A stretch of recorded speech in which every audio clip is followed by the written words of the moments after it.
అందరికీ నమస్కారం. ఈరోజు రాష్ట్రంలో కొన్ని పరిస్థితులు చూస్తూ ఉంటే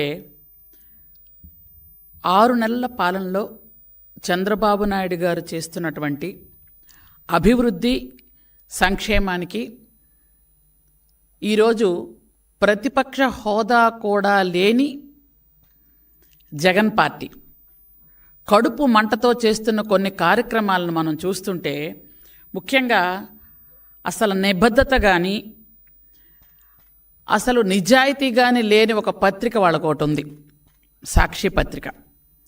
అలాగే అబద్ధాలను అలవోకగా చెప్పగలిగిన ఛానల్ ఒకటి ఉంది, అది సాక్షి ఛానల్. వీళ్ళు ఏంటంటే ఈ మధ్యకాలంలో కరెంట్లు విపరీతంగా పెంచేస్తున్నారు అని ఒక దొంగేడుపులు ఏడుస్తున్నారు. ముఖ్యంగా గత 5 సంవత్సరాల్లో 10 సార్లు కరెంటు బిల్లు పెంచిన పాపం ఎవరిది? సైకో జగన్మోహన్ రెడ్డిది. జగన్మోహన్ రెడ్డి 10 సార్లు కరెంటు బిల్లులు పెంచి దాదాపు వినియోగదారుల మీద 32,000 కోట్లు భారం వేసి ఈరోజు అతన్ని ప్రజలు చీకొట్టి కనీసం ప్రతిపక్ష హోదా కూడా ఇవ్వకుండా పక్కకు జరిపేశారు. అట్లాంటి ఆయన 11 సీట్లతో 11వ తేదీన ఉదయం 11 గంటలకు బయటకు వచ్చి ధర్నాలు మొదలుపెట్టారు. ఏదో పెద్ద వాళ్ళు చేస్తున్నటువంటి నీతి నిజాయితీ కార్యక్రమాల్లాగా. అసలు చూసిన జనాలు కూడా సిగ్గుపడుతున్నారు, అసలు దేనికి వీళ్ళు బయటకు వచ్చి ధర్నా చేస్తున్నారు అని. నువ్వే 10 సార్లు కరెంటు బిల్లులు పెంచేసి ఈ 6 నెలల్లో మా చంద్రబాబు నాయుడు గారు ఏమైనా పెంచారా? ఈ ప్రభుత్వం ఏమైనా పెంచిందా? పెంచకపోతే కానీ నువ్వు గజనీవి, ట్యాబ్లెట్లు వేయడం మర్చిపోయి ఉంటావు. కానీ కొంచెమైనా ఆలోచించాలి కదా. మీరే కరెంటు బిల్లు పెంచి మీరే ధర్నాలకు దిగుతున్నారు అంటే ఎలా ఉందంటే దొంగ దొంగ నరిచినట్టుంది.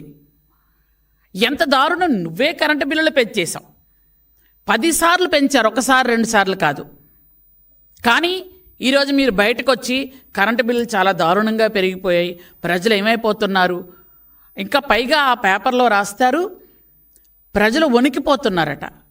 యాక్చువల్గా చంద్రబాబు నాయుడు గారు ఉండేటప్పుడు 3వసారి ముఖ్యమంత్రి అయ్యేటప్పుడు యాక్చువల్గా 2014లో ఎంత తక్కువ కరెంటు ఎంత దారుణం అంటే 22.5 మిలియన్ల యూనిట్లు లోటుతో చంద్రబాబు నాయుడు గారికి అప్పచెప్పారు. అప్పచెప్పినటువంటి ఆ కరెంటుని ఆ రోజు చంద్రబాబు నాయుడు గారు 2014 నుంచి 2019 వరకు మిగులు విద్యుత్తో ఈ జగన్ రెడ్డి చేతిలో పెట్టడం జరిగింది. మిగులు విద్యుత్తో చేతిలో పెడితే అది ఏంటి, అప్పుడు 5 సంవత్సరాల్లో ఖచ్చితంగా ఎస్టీ ఎస్సీలకు ఫ్రీ కరెంటు. అంటే ఎస్టీలు ఎవరు కూడా కరెంటు బిల్లే చూడలేదు. కానీ జగన్మోహన్ రెడ్డి ప్రభుత్వంలో ఎస్టీలు కరెంటు బిల్లు చూడడం కాదు, ఆ బిల్లు పట్టుకొని వణికిపోయేవాళ్ళు.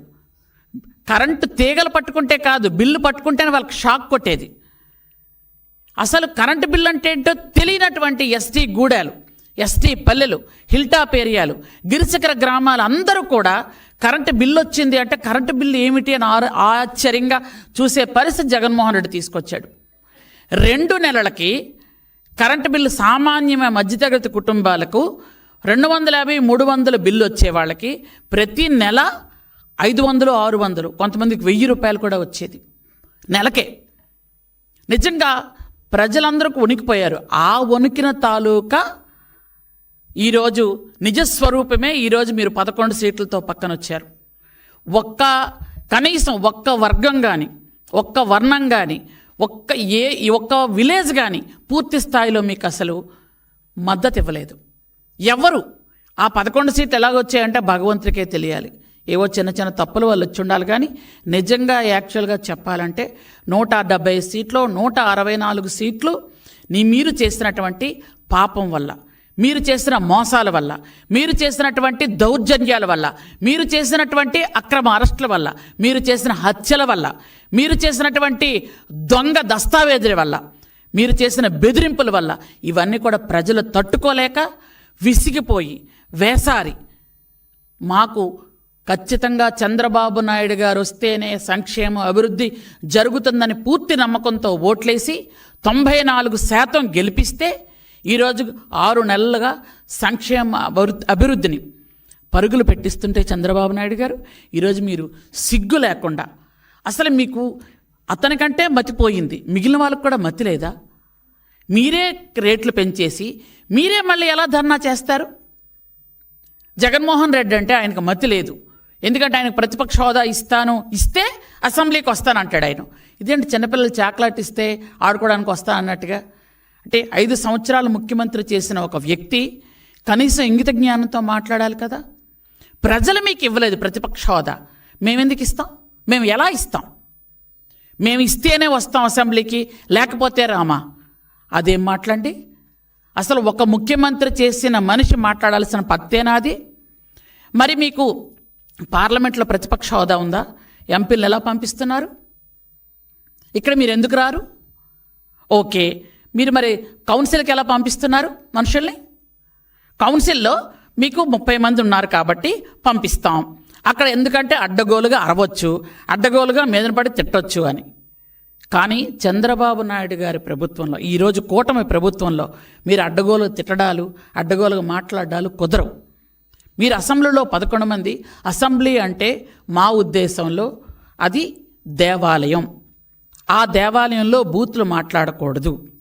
ఖచ్చితంగా మనుషులు అక్కడ అందరి ప్రజలు తాలూకా కష్టకాలం మాట్లాడాలనే ఉద్దేశంతోనే ఈరోజు ప్రజలందరూ కూడా 94% మమ్మల్ని గెలిపించి కూటమి ప్రభుత్వాన్ని అక్కడ ఉంచారు.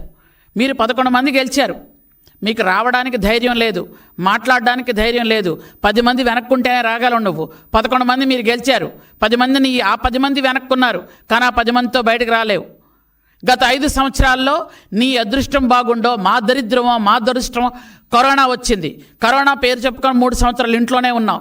మిగిలిన 2 సంవత్సరాలు ఎక్కడికైనా వచ్చి పలకరించావా? కనీసం కరోనాలో చనిపోయిన వాళ్ళని ఒక్కరైనా పలకరించారా? అది తగునదిరమ్మా అనుకొని ఎక్కడైనా ఒకరికి ఒంట్లో బాగోపోతే 6 నెలలు బయటకు వచ్చి పలకరించడం అంట. సిగ్గనిపించట్లే మీకు? కరోనాల సమయంలో వేలాది మంది చనిపోయారు, చాలామంది నిరాశ్రయులైపోయారు, ఎన్నో ఉపద్రవాలు వచ్చాయి. మీరు వచ్చినప్పుడు వరదలు వచ్చాయి, చాలా సునామీలు వచ్చాయి. అప్పుడు ఒక్కరి దగ్గరికి వెళ్ళి మీరు పలకరించారా? ఒక్కరి దగ్గరికి వెళ్ళి మాట్లాడారా? కనీసం ఒక్కరికైనా చేయూతి ఇచ్చారా? కనీసం మీ ఇంటి చుట్టుపక్కల చాలామంది అమ్మాయిల్ని చంపేసి, చాలామంది మీద రేప్ అటెంప్ట్ చేసి చాలామంది చచ్చిపోతే కనీసం ఒక్క అమ్మాయినైనా పలకరించారా? కానీ ఈరోజు మాత్రం తగుదనమ్మా అని బయటకు వస్తున్నారు. ఎందుకు? అధికారం పోయిన తర్వాత మీరు బయటకు రావాలనా? ఆ రోజు మీరు బయటకు వస్తే మనుషులే కాదు, పొరపాటు ఎక్కడైనా బయటకు వస్తే మనుషులతో పాటు చెట్లు చేమలు కూడా ఏడ్చే పరిస్థితి తీసుకొచ్చారు. చెట్లు కొట్టేయడం, స్కూల్కి సెలవులు ఇచ్చేయడం, రోడ్లు ఎక్కడ పడితే అక్కడ గుంతలు తవ్వేయడం, పరదాలు కట్టేయడం, పోలీసులు పరిగెత్తించడం, మమ్మల్ని అవసరస్టులు చేయడం ఒకటా? బ్రిటిష్ వాళ్ళ పరిపాలన కన్నా చాలా చాలా దారుణంగా చేసిన మీరు ఈరోజు నీతి గురించి, న్యాయం గురించి, ధర్మం గురించి మాట్లాడే అర్హత మీకు అసలు ఉందా? మీరు 10 సార్లు కరెంటు బిల్లులు పెంచి ఈరోజు మళ్ళీ తగుందమ్మా అని మీరే వచ్చి ధర్నాలు చేస్తున్నారు. మీకంటే ఎలాగో బుర్రపోయింది నాకు తెలుసు, అర్థమైంది. ఎందుకంటే 94% ఎప్పుడైతే మేం గెలిచామో జగన్మోహన్ రెడ్డికి పూర్తిగా మతి చెడిపోయింది. కానీ ఆయన దగ్గర ఉన్నటువంటి కొంతమంది విజ్ఞత కలిగినటువంటి లీడర్లు ఉండుండొచ్చు, వాళ్ళైనా చెప్పాలి కదా. 10 సార్లు మనమే కరెంటు బిల్లులు పెంచి మనమే ఎలా ధర్నాలు చేస్తాం? మనకు సిగ్గుండాలి. కనీసం ప్రజలు మనల్ని అడుగుతారు, ఏం పని ఇది, చొక్కా పట్టుకొని నిలదీస్తారు. మనం వెళ్ళి కనీసం మీరు ధర్నాలు చేసిన దగ్గర ఒక్క మనిషి అయినా వాలంటీర్గా వచ్చి మీకు పార్టిసిపేట్ చేస్తున్నాడా? పైపించి మీరు మాట్లాడతారు రైతులు అన్యాయం అయిపోతున్నారని. ఎక్కడ రైతులు అన్యాయం అయిపోతున్నారు? చంద్రబాబు నాయుడు గారి పరిపాలనలో రైతులకి ధాన్యం కొనుగోలు కేంద్రంలో ఇచ్చినటువంటి రైతుకి 3 గంటల్లో కూడా డబ్బులు పడిన రైతులు ఉన్నారు. వీళ్ళు అడగండి కావాలంటే, మీకు ధైర్యం ఉంటే. 24 గంటల్లో మీకు డబ్బులు ఇస్తామని మేము చెప్పాం, కానీ 3 గంటల్లో కూడా డబ్బులు పడుతున్నాయి రైతులకి. రైతులు క్షేమంగా ఉన్నారు. ఈరోజు వర్షాలు పడితే తడిచిన ధాన్యాన్ని కూడా కొంటాము అని రైతులకు ధైర్యాన్ని ఇస్తున్నాం మేము. చంద్రబాబు నాయుడు గారు డైరెక్ట్గా చెప్పారు, ఎక్కడ రైతుని ఇబ్బంది పెట్టకూడదు. మీరు పలానా మిల్లర్ తీసుకెళ్ళాలి అని ఉంటే ఆ మిల్లకే తీసుకెళ్ళండి, మీకు ఎక్కడో అమ్ముకోవాలనుకుంటే అక్కడే ఇవ్వండి అని. కానీ మీరు గతసార్లు ఏం చేశారు? మీకు నచ్చినటువంటి పలానా వ్యక్తి అంటే 100 కిలోమీటర్లు దాటిన మిల్లర్కి ఇచ్చేవాళ్ళు, మేమే లారీ పెట్టుకొని వెళ్ళాలి, మీకు నచ్చిన టైంలో తీసుకునేవాళ్ళు, మీరు తీసుకోకపోతే మీరు తిరిగి ఇంటికి తెచ్చుకోవాలి, మళ్ళీ 6 నెలల వరకు డబ్బులు పడేవి కాదు. ఇన్ని బాధలు పడిన రైతు నిజంగా ఆ బాధతోనే రైతులందరూ కూడా మాకే ఓట్లు వేశారు.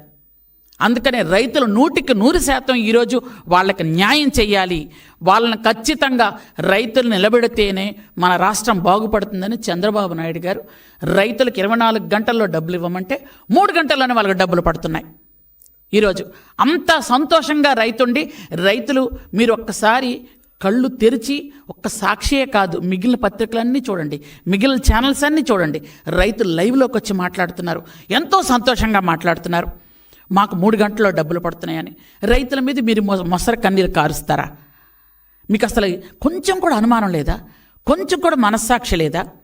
ఈరోజు మీరు చూసుకున్నట్టయితే ఎంత దారుణం అంటే, విద్యుత్ ఛార్జీలు పెంచారని మీరు బయటకు వస్తుంటే చిన్నపిల్లలతో సహా అందరూ నవ్వుతున్నారు మిమ్మల్ని చూసి. ఎందుకంటే మీరు ఎవరికీ ఉచిత కరెంట్ ఇచ్చింది లేదు. ఎప్పుడు ఎవరికి మీరు కనీసం 3 సంవత్సరాలు కరోనా వచ్చిన సమయంలో అందరూ ఇంట్లో ఉన్నప్పుడు కూడా ఎప్పుడు చూడు కరెంటు కోతలే. రైతులకు ఏమైనా నాణ్యమైన విద్యుత్ మీరు ఇచ్చారా?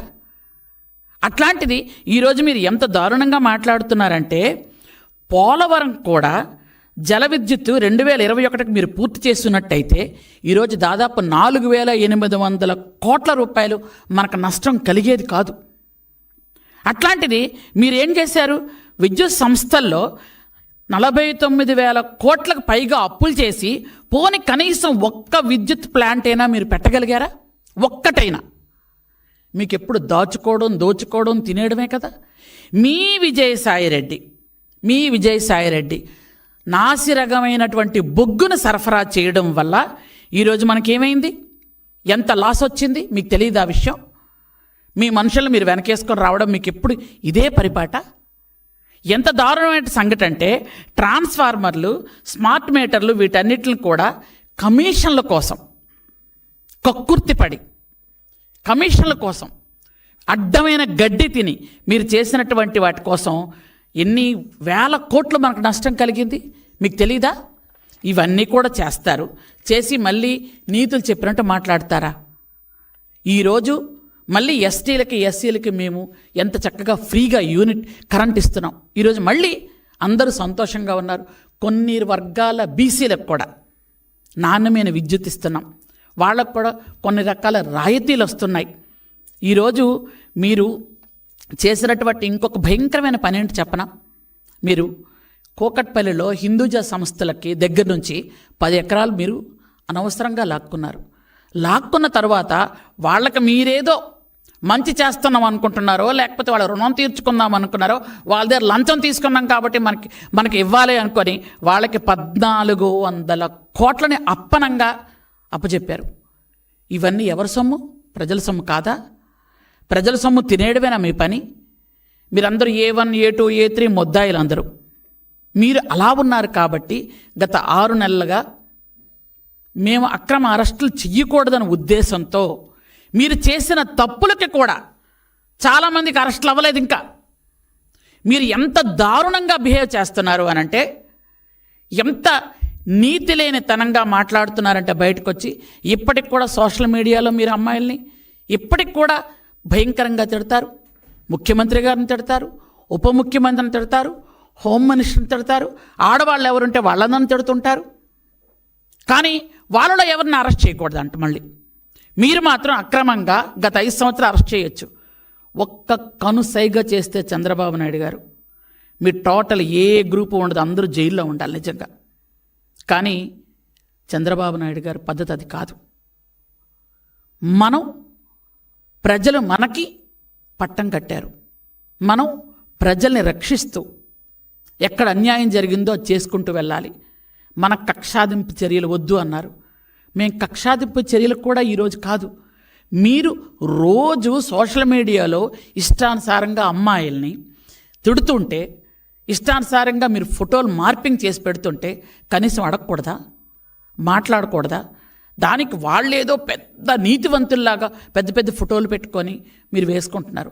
నిజంగా చెప్పాలంటే ఈరోజు నిజంగా చంద్రబాబు నాయుడు గారు అనుకుంటే మీ టీవీ, మీ ఛానల్, మీ పత్రిక ఉంటాయా? ఈ రోజుకి మీరు అక్రమంగా మీరు ఇంకా రాసుకొని తిరుగుతున్నారు. ఆ రోజు గత 5 సంవత్సరాలుగా ఈటీవీని కానీ, ఏబిఎన్ కానీ, టీవీ5 కానీ, కొన్ని ఛానల్స్ని కానీ, కొన్ని పేపర్లు కానీ మీరు రానిచ్చారా? అసెంబ్లీలోకి రానిచ్చారా? అసలు అసెంబ్లీలో ఏం జరుగుతుందో ఎవరికైనా తెలియనిచ్చారా? కౌన్సిల్లో కనీసం ఒక్క విలేకరిని మీరు లోపలికి ఎంటర్ అవ్వనిచ్చారా? ఇంత దుర్మార్గమైన పరిపాలన చేస్తున్న మీరు ఈరోజు పరిపాలన గురించి, చంద్రబాబు నాయుడు గారి గురించి మాట్లాడే అర్హత ఉందా అసలు మీకు? ఎక్కడైనా ఏ కోసైనా చిన్నైనా అర్హత ఉందా మీకు? మిమ్మల్ని ప్రజలు వద్దు అనుకునే పక్కన పెట్టారు. మీకు అధికారం ఎప్పుడు ఇచ్చారు? 5 సంవత్సరాల క్రితం అధికారం ఇస్తే అధికారాన్ని మీరు దుర్వినియోగం చేసుకొని మీ తాలూకు ఆస్తులు సంపాదించుకోవడానికి, మీరు ఎవరెవరి మీదైతే మీ కక్షలున్నాయో వాళ్ళందరిని అరెస్ట్ చేసి లోపల పెట్టడానికి. ఇది బ్రిటిష్ వాళ్ళకంటే దారుణంగా పరిపాలించగలం. ఒక రాక్షస పరిపాలన అంటే ఇలా ఉంటుంది చూపించగలమని మీరు చూపించారు. ఈరోజు ప్రజారంజిక పరిపాలన ఎలా ఉంటుంది? ఆల్మోస్ట్ ఆల్ అందరూ కూడా చంద్రబాబు నాయుడు గారిలో భగవంతుడు చూసుకునే పరిస్థితి తీసుకొచ్చారు మీరు. ఎందుకంటే అంత రాక్షసుడు తర్వాత ఈ పరిపాలన చూస్తే భగవంతుడిలా కనిపిస్తున్నారు అందరూ ఆయనకి అందరూ. ఎందుకంటే అందరూ చూస్తున్నారు. తిరుపతి దేవస్థానం నుంచి అక్కడి నుంచి ప్రక్షాళన చేసుకుంటూ వచ్చారు. అయితే మీరు ప్రజలనే కాదు భగవంతుడిని కూడా వదలలేదే మీరు ఎక్కడ? మీ రంగుల పిచ్చి కూడా ఎక్కడికి వెళ్ళింది అంటే శ్మశానాల మీద కూడా మీ రంగుల పిచ్చి వెళ్ళింది. గుళ్ళ మీద, బళ్ళ మీద, అన్నిట్ల మీద మీ రంగుల పిచ్చి. ఆ రంగుల పిచ్చికే 3,000 కోట్లు మీరు తగలబెట్టారు. మీ ప్యాలెస్లో మీరు తిన్న చిన్న చిరుతిళ్ళు ఎగ్ పఫ్లకే మీరు దాదాపు 3.5 కోట్ల రూపాయలు మీరు తినేసినటువంటి గనులు మీరు మా గురించి మాట్లాడుతున్నారు ఈరోజు. అంత దారుణమైనటువంటి పరిస్థితి మీకుంది. కాబట్టి తినేయడం, జగన్ జల్సా పథకాలన్నీ గతసారి చూశారు ప్రజలు. ఈరోజు చంద్రబాబు నాయుడు గారి అభివృద్ధి, సంక్షేమం అంటే ఏంటో చూస్తున్నారు. ముఖ్యంగా నా అక్క చెల్లెమ్మలు అని మాట్లాడతాడు ఆయన. ఈరోజు నేను ఉమెన్ అండ్ చైల్డ్ వెల్ఫేర్లో ఉన్నాను. ఏ అక్క చెల్లెమ్మలకి ఏం చేసావయ్యా నువ్వు? నీ సొంత అక్క చెల్లెలకి ఎలాగో ఏం చేయలేదు. అసలు అక్క చెల్లెల గురించి మాట్లాడే అర్హత తనకు పూర్తిగా లేదు. తల్లిని బయటికి గెంటేసి మీ చెల్లి ఈరోజు ఆస్తి కాదు కదా, ఆవిడని కనీసం బయటకు నెట్టేశావు నువ్వు. ఆవిడ మీద కూడా ఇప్పుడు మాలాంటి ఆడపడుచుల మీద పేపర్లో రాశారు అంటే చూసాము, ఊరుకున్నాము, ఇది మా కర్మ అనుకున్నాం. నీ సొంత చెల్లి మీద ఎంత దారుణంగా రాసావయ్యా, రాయించావయ్యా నువ్వు. సొంత చెల్లి మీద, ఆమె వ్యక్తిత్వం మీద, ఆమెని ఏవేవో చెప్పెట్టి నాకే నోరు రావట్లేదు. ఆమె తండ్రి పేరు కూడా మార్చి, నీ తండ్రికి పుట్టిన మీ ఇద్దరిని ఆమె తండ్రి పేరు మార్చారంటే నువ్వెవరినా అనుమానిస్తున్నావు? నీ తల్లిని అవమానిస్తున్నావు. అలాంటి వాడికి నీకు ఆంధ్రప్రదేశ్లో అక్క చెల్లెల గురించి మాట్లాడే అర్హత ఉందా నీకు? ఇలాంటి నువ్వా మా గురించి మాట్లాడేది, మా ప్రభుత్వం గురించి మాట్లాడేది, మా నాయకుల గురించి మాట్లాడేది? ఇలాంటి ఎంత దరిద్రమైనటువంటి రాతలు రాసుకొని మీరు ఉమెన్ అండ్ చైల్డ్ వెల్ఫేర్లో ఉన్నాను నేను. ఈరోజు ఉమెన్ అండ్ చైల్డ్ వెల్ఫేర్లో ఉండి గత 6 నెలలుగా మేము ఇప్పటికీ 128 అంగన్వాడీ కొత్త సెంటర్లు శాంక్షన్ చేశాం. ఉన్న అంగన్వాడీ సెంటర్లు అన్నిటికీ కూడా వాటర్ సదుపాయం, టాయిలెట్ సదుపాయం ఇస్తున్నాం. అలాగే ఏవైతే అంగన్వాడీ సెంటర్స్లో మీరు ఇంతవరకు నాణ్యమైన భోజనం పెట్టకుండా ఇబ్బంది పెట్టారో వాళ్ళన్నిటికీ కూడా నాణ్యమైన భోజనంకి మేము ఏర్పాటు చేస్తున్నాం. మీరు అట్లాంటిది మీరు మాట్లాడుతున్నారే. గత టైంలో గిరిజనులందరూ కూడా 7 ఎస్టీ నియోజకవర్గాలు కూడా నిన్నే గెలిపించారే. మీ ఎమ్మెల్యేని గెలిపించారు. ఏం చేసావయ్యా? 7 ఎస్టీ నియోజకవర్గాల్లో హిల్ టాప్లో ఒక్క రోడ్డు వేయలేదు. ఒక్కటంటే ఒక్క రోడ్డు. ఎక్కడో ఉన్న సోనూ సూద్ ఒక హీరో ఆయన డబ్బులు ఇస్తానంటే కనీసం ఆయన కాంటాక్ట్ చేయలేదు మీరు. మా ఏరియాలో డోలీల మోతలతో హిల్ టాప్లో కరోనా టైంలో వేలాది మంది చనిపోయారో లేదో తెలియని పరిస్థితి కూడా ఉండేది మాకు. అలాంటి టైంలో ఫీడర్ అంబులెన్స్లు చంద్రబాబు నాయుడు గారు ప్రవేశపెడితే వాటిని కూడా క్యాన్సిల్ చేసుకున్నారు మీరు. కనీసం వాళ్ళు వచ్చి కిందకొచ్చి రేషన్ బియ్యం తీసుకెళ్లే సదుపాయం కూడా లేకుండా మేము బండి పంపిస్తామని గొప్పలు చెప్పారు. ఆ బండ్లు అక్కడికి వెళ్ళవు. అంత హింస పెట్టారు మాకు. ఈ 6 నెలల్లో మా చంద్రబాబు నాయుడు గారు 300 కోట్లని ఎస్టీ ఏరియాలకు ఇచ్చారు. ఈరోజు రోడ్లు వేసుకుంటున్నాం మేము ప్రశాంతంగా. చాలా వరకు ఎక్కడైనా డోలీ మోతలు ఎక్కడ ఎక్కువ ఉన్నాయో ఆ ఏరియా రోడ్లు ఈరోజు వేస్తున్నాం. నిన్న లేదు మొన్న పవన్ కళ్యాణ్ గారు వచ్చి శంకుస్థాపన చేశారు ఒక రోడ్డు మాకు 9 కోట్ల రూపాయలతో. ఆ ఏరియాలకి ఇంతవరకు ముఖ్యమంత్రి కానీ ఉప ముఖ్యమంత్రి కానీ వచ్చే దాఖలాలు లేని దగ్గర మా చంద్రబాబు నాయుడు గారు వచ్చారు, మా పవన్ కళ్యాణ్ గారు వచ్చారు, మా లోకేష్ బాబు గారు వచ్చారు. మీరు ఎక్కడికి వెళ్తున్నారయ్యా? ఎక్కడికి వెళ్ళారు అసలు చెప్పండి. ఇప్పుడు ఈరోజు హాస్టల్స్ నిర్మిస్తున్నాం. హాస్టల్స్లో టాయిలెట్స్, హాస్టల్లో వాటర్ సదుపాయం, హాస్టల్స్కి మంచి భోజనము. గత 5 సంవత్సరాలుగా మీకందరికీ చెబితే మీరందరూ నిజంగా సిగ్గుపడతారు. 5 ఏళ్ళుగా ఒక్క ప్లేట్ కానీ, ఒక్క గ్లాస్ కానీ, ఒక్క ట్రంక్ బాక్స్ కానీ ఇవ్వలేదు గిరిజన హాస్టల్స్కి. మేము వచ్చిన తర్వాత ఇప్పుడు పెట్టెలు, ప్లేటు, గ్లాసు, దుప్పట్లు, బ్లాంకెట్స్ కూడా ఇస్తున్నాం. మీరు ఏం చేశారని మాట్లాడుతున్నారు అసలు? అన్ని ఐటీడీఏలు నిర్వీర్యం చేసేశారు. ఒక్క ఐటీడీఏకైనా కనీసం ఒక్క మనిషి లేని అప్లికేషన్ ఇచ్చే పరిస్థితి తీసుకొచ్చారా మీరు? ఈరోజు 9 ఐటీడీఏల్లో ఆల్మోస్ట్ అన్ని ఐటీడీఏలు ఐఏఎస్ ఆఫీసర్స్ పీఓలుగా ఉన్నారు. ఆ రోజు నందమూరి తారక రామారావు గారు ఏ ఆలోచనతో అయితే ఐటీడీఏలు పెట్టి గిరిజన ఆశ్రమ పాఠశాలలో ఆ రోజు ఆయన పెట్టాలనుకున్నారో దాన్ని ఈరోజు చంద్రబాబు నాయుడు గారు కొనసాగిస్తూ ఐటీడీఏలను పూర్తిగా మీరు నిర్వీర్యం చేస్తే ఈరోజు ఐటీడీఏలను బలోపేతం చేస్తూ ఐటీడీఏల ద్వారా ఎస్టీలకు అన్ని రకాల సదుపాయాలు సౌకర్యాలు అందిస్తున్న ప్రభుత్వం మాది అని గర్వంగా చెప్పుకోగలుగుతున్నాం. ఇది మంచి ప్రభుత్వం అని మేము చెప్పుకోగలుగుతున్నాం. గిరిజన శాఖ మంత్రిగా ఉండి ఈరోజు గిరిజన ప్రాంతాలన్నీ మేము తిరుగుతూ గత 5 సంవత్సరాలకు ఒక్క గిరిజన ప్రాంతం వచ్చారా మీరు? గుండెల మీద చేసుకొని చెప్పండి. ఒక గిరిజన ఏరియాలో ఏం జరుగుతుందో తెలుసా మీకు? ఒక్క గిరిజన ఏరియాలో కూడా మీరు వెళ్ళి మీటింగ్ పెట్టలేని పరిస్థితిలో ఉండి ఈరోజు మీరు మాట్లాడుతున్నారు. ఒక్క గిరిజన ఏరియాలో కూడా వెళ్ళలేదు. ఒకానొక టైంలో గిరిజన ఏరియా వస్తే గిరిజన మంత్రితో మాట్లాడనివ్వలేదు. గిరిజన మంత్రికి కనీసం ప్రోటోకాల్ ఇవ్వలేదు. ఉప ముఖ్యమంత్రి హోదాలో ఉన్న మనిషిని కూడా మీరు మాట్లాడనివ్వని పరిస్థితి. మీరు గిరిజనుల గురించి మాట్లాడుతున్నారు ఈరోజు. పేద గిరిజనులు అని ఇప్పుడు మాట్లాడుతున్నారే, ఆ రోజు కూడా పేద గిరిజనులే. మీరు ఎందుకు ఏం చేయలేదు? గిరిజనుల కోసం తెచ్చిన డబ్బుని మీరు దాన్ని డైవర్ట్ చేశారు. ఎస్టీ ఎస్సీ నిధులన్నీ డైవర్ట్ చేసి మీ సొంత ఖర్చులకి మీరు బటన్ నొక్కడానికి ఉపయోగించుకున్నారు. బటన్ నొక్కిన ఒక్కటైనా డబ్బులు వచ్చాయి ఎవరికైనా? ఇలాంటి చేసినటువంటి మీరు ఈరోజు ధర్నాలు చేయడానికి బయటకు వస్తే సామాన్య ప్రజలు చూసి నవ్వుతున్నారు. సిగ్గు లేకుండా ఈరోజు బయటకు వస్తున్నారే. తాడేపల్లి కొంపలో మీకు గత 5 సంవత్సరాలు ఎలా ఉండడం అలవాటైందో అలా ఉండడమే ఈరోజు మీకు మంచిది అనుకొని ఉండిపోతున్నారు.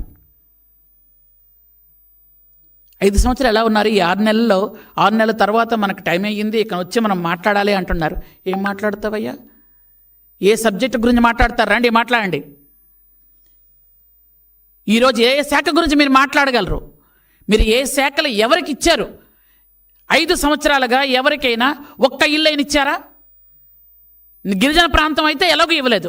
మిగిలిన రాష్ట్రం మొత్తం మీద ఒక్క ఇంటికైనా శంకుస్థాపన చేయగలిగారా? ఒక్కరికైనా బిల్లు ఇవ్వగలిగారా? మీకు ఆ ధైర్యం ఉందా? లేనప్పుడు ఎందుకు మాట్లాడుతున్నారు మీరు? 5 సంవత్సరాలు ఒక్క రోడ్డు వేశారా? ఇప్పుడు చంద్రబాబు నాయుడు గారు వచ్చిన తర్వాత గుంతల రోడ్లు పోర్చడానికి, ఎందుకంటే మీరు పెద్ద కన్నం పెట్టి వెళ్ళిపోయారు ఆర్థిక వ్యవస్థకి. ఆ కన్నం పోడ్చాలంటే టైం పడుతుంది. మేము ఇప్పుడు ఈరోజు డోలీలు లేని గిరిజన గ్రామాలు చెయ్యాలి అంటే దాదాపు 3,000 కోట్లు ఉంటే కానీ కుదరదు. 3,000 కోట్లు ఒకేసారి ఇవ్వగలుగుతారా? మీరు పెట్టినటువంటి నష్టానికి ఈరోజు 6 నెలల్లో మాకు 300 కోట్లు వచ్చింది. మాకు సంవత్సరానికి ఆ రోడ్లు వేయడానికి 1,500 కోట్ల రూపాయలు చేస్తామని చెప్పారు. అంటే 2 సంవత్సరాల్లో డోలీ మోతలు పూర్తిగా పోయి ప్రతి గిరిజన గ్రామానికి కూడా కనెక్టివిటీ రోడ్లు ఇస్తామని మా చంద్రబాబు నాయుడు గారు చెప్పారు. మీరు ఏం చేశారు అసలు? ఈరోజు ప్లేన్ ఏరియాలో ఉన్నటువంటి గుంతలు పూడ్చడానికి R&B నుంచి నిధులు ఇచ్చాం. గుంతలు పూడ్చుకుంటూ వెళ్తున్నారు. కానీ గిరిజన గ్రామాల పరిస్థితి ఏంటో తెలుసా మీకు? ఇక్కడ రోడ్ల మధ్యలో గుంతలు ఉంటే అక్కడ గుంతల మధ్యలో రోడ్లు కనిపిస్తున్నాయి. అలాంటి రోడ్లు ఇప్పుడు పూర్తి స్థాయిలో వేయడానికి మా ప్రభుత్వం ఈరోజు కంకణం కట్టుకుంది.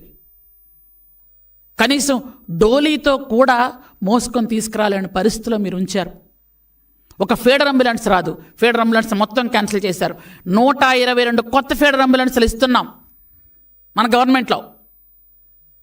ఇలాంటి పరిస్థితి ఉంది కాబట్టి ఈరోజు మాట్లాడేటప్పుడు కాస్త ఆలోచన తెచ్చుకొని గత 5 సంవత్సరాలు మనం ఏం చేసాం, ఈ 6 నెలల్లో ఎంత ప్రగతి జరిగింది అని బేరీజు వేసుకొని మాట్లాడుకుంటే బాగుంటుందని నేను మీకు హితవు పలుకుతూ, ఈరోజు ప్రజా దర్బారు, ప్రతిరోజు పార్టీ ఆఫీసులో ప్రజా దర్బారు, ఎంతోమంది కష్టాలు కన్నీళ్ళు, మీరు లాక్కున్న భూములు, మీరు వాళ్ళ మీద చేసిన దౌర్జన్యాలు, మీ అక్రమాలు బయట పెట్టడానికి వస్తున్నారు.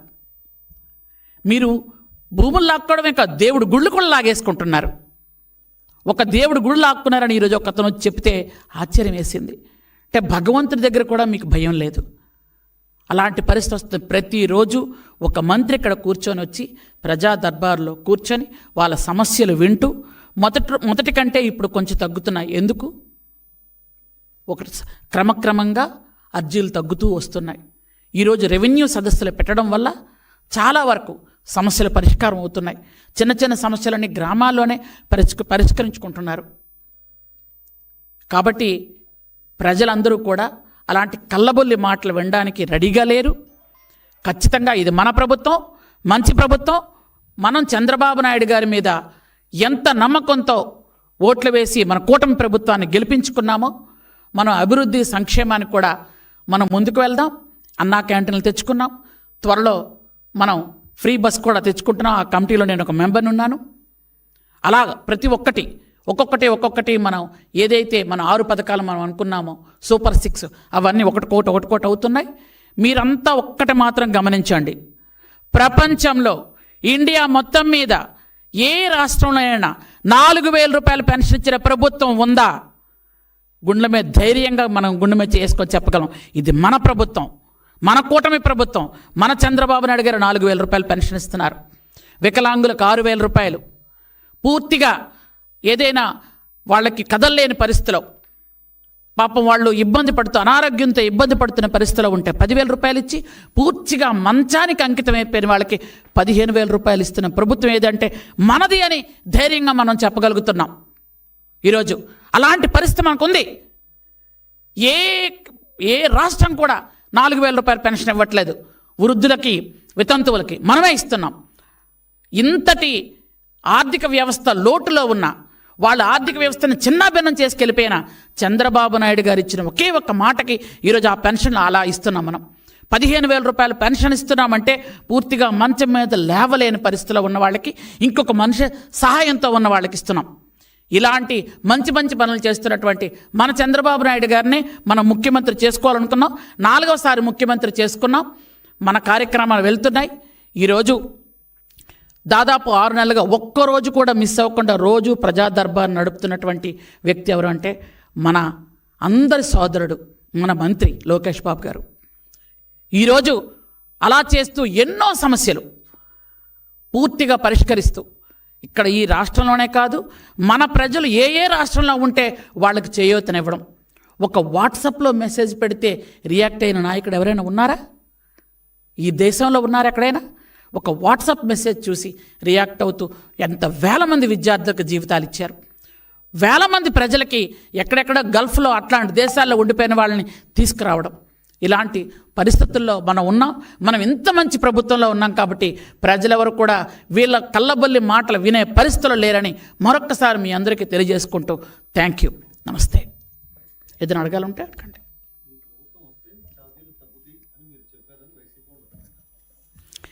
సార్, 5 సంవత్సరాల్లో 10 సార్లు విద్యుత్ ఛార్జీలు పెంచి వీళ్ళు అసలు మాట్లాడడానికి అర్హత ఉందా సార్? వాళ్ళకి 10 సార్లు విద్యుత్ ఛార్జీలు పెంచారు. వాళ్ళే వచ్చి ధర్నా చేస్తారు ఈరోజు సిగ్గు లేకుండా. మనమేం చెప్పాం? నాణ్యమైన విద్యుత్ ఇస్తామని చెప్పాం. మీరు పెంచినట్టుగా మేము విద్యుత్ ఛార్జీలు పెంచము అని చెప్పాం. మనం పెంచకపోతే అర్థం ఏంటండి? వాళ్ళు పెంచిన విద్యుత్ ఛార్జీలు ఈరోజు, ఆ రోజు ఎన్ని అబద్ధాలు మాట్లాడారంటే 10 సార్లు విద్యుత్ ఛార్జీలు పెంచితే సామాన్యమైన వాళ్ళకి ఎంత భారం అండి. నాణ్యమైన విద్యుత్ కాదు. ఈరోజు ఎస్టీ ఎస్సీలకి మళ్ళీ మనం ఫ్రీ కరెంట్ ఇస్తున్నామండి. కానీ గత 5 సంవత్సరాలుగా ఎస్టీ ఎస్సీలు అందరూ బిల్లు కట్టుకున్నారు. కావాలంటే మీరు ఎంక్వైరీ చేయండి. మనం 2 నెలలకి ఒక్కసారి వచ్చే బిల్లు నెలకి ఒకసారి వచ్చేది. 2 నెలలకి సామాన్యమైన కుటుంబాల్లో 300 రూపాయలు 250 వచ్చే బిల్లు నెలకి 1000 రూపాయల వరకు వచ్చేది. ఈరోజు అది లేదు అంటే అర్థం ఏంటండి? కరెంట్ ఛార్జీ తగ్గినట్టే కదా. సామాన్యమైన ప్రజల్లో తగ్గిందనే భావిస్తున్నారు అందరూ. ఎందుకంటే 2 నెలలకు ఒకసారి బిల్లు మనకిప్పుడు, అందులో తక్కువ బిల్లు వస్తుంది. వాళ్ళలాగా ఎంత దారుణమైన సర్ఛార్జీలు వేసేవాళ్ళు. వేలాది కోట్లు మింగేసినటువంటి గనులు ఈరోజు మాట్లాడుతున్నారండి సిగ్గు లేకుండా. వాళ్ళు చేసినటువంటి అక్రమాలు ఇన్ని అన్నీ కాదు. మీకు ఇంతకు ముందే చెప్పాను, నాసి రకమైనటువంటి పరికరాలు కొని వేలాది కోట్ల నష్టమైతే వినియోగదారుల మీద 32,000 కోట్ల భారం పడిందండి. ఈరోజు ఆ భారం ఏది మేము వేయదలుచుకోలేదు వినియోగదారుల మీద. నాణ్యమైన విద్యుత్ రైతులకు ఇవ్వాలనుకుంటున్నాం, ఇంటికి కూడా నాణ్యమైన విద్యుత్ తేవాలనుకుంటున్నాం. అలాగే చంద్రబాబు నాయుడు గారి సూచనల మేరకు సోలార్ కరెంట్లు అందరూ కూడా సోలార్ విద్యుత్తులు వాడమని అందరికీ ప్రమోట్ చేస్తున్నాం. ముఖ్యంగా మా గిరిజన గ్రామాల్లో అందరికీ చెప్తున్నాం, ఫ్రీగా సోలార్ కూడా మనం బిగించే ఏర్పాటు కూడా చేస్తున్నామండి. ఇది ప్రజలకు ఎంత ఉపయోగం అండి. సోలార్ విద్యుత్ ప్రతి ఒక్కరూ పెట్టుకుంటే మనకు చాలా విండ్ పవర్ కూడా వస్తుంది మనకి.